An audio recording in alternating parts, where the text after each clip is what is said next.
The Lagos State Office of Education Quality Assurance has convened a high-level meeting to discuss the new policy framework for non-state schools operating across the state. The National Council for Education has set the pace with the approval of the national policy for non-state schools.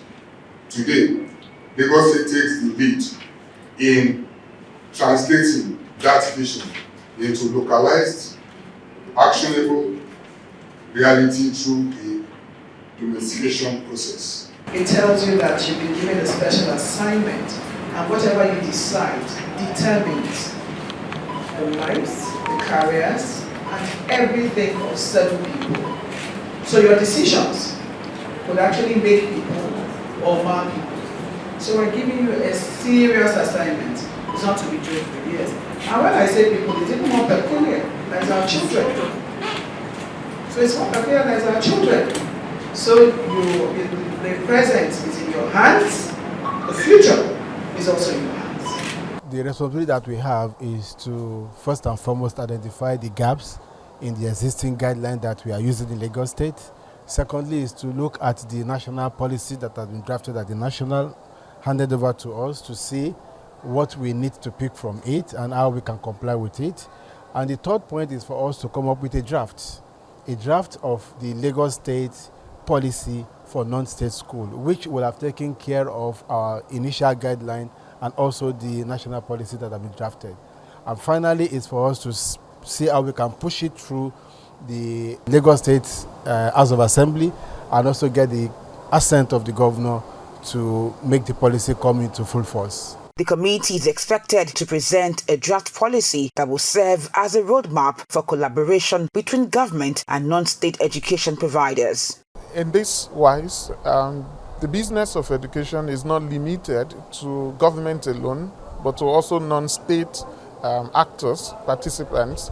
And in this wise, the community should expect so much more, that they have an all-inclusive policy that would help the ordinary child on the street to have the adequate and minimum education that is expected to build up an holistic person for the future, since we all look forward to see education shaping the lives of the community and the world at large.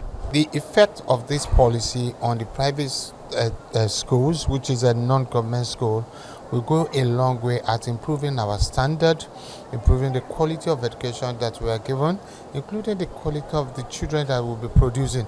It will also standardize most of the things, the mode of the curriculum, the structure, the teachers, as well as the school stakeholder itself. It will help us to know what the service that we as school owners must render to the community where we are in, and this at the end of the day will improve the quality of the outcome of education from Lagos State.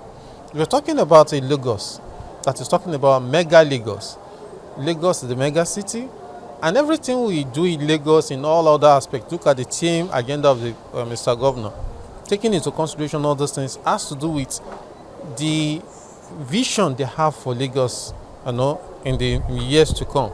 This vision must include everybody, including private schools owners. So if everybody were to be left, if it is to be left with anybody to do it the way they want to do it, we're not going to realize this vision, except and unless the government put everybody on track. It is also expected, with the active involvement of stakeholders and a shared vision of inclusivity, the Lagos State government is taking bold steps to harmonize the education landscape.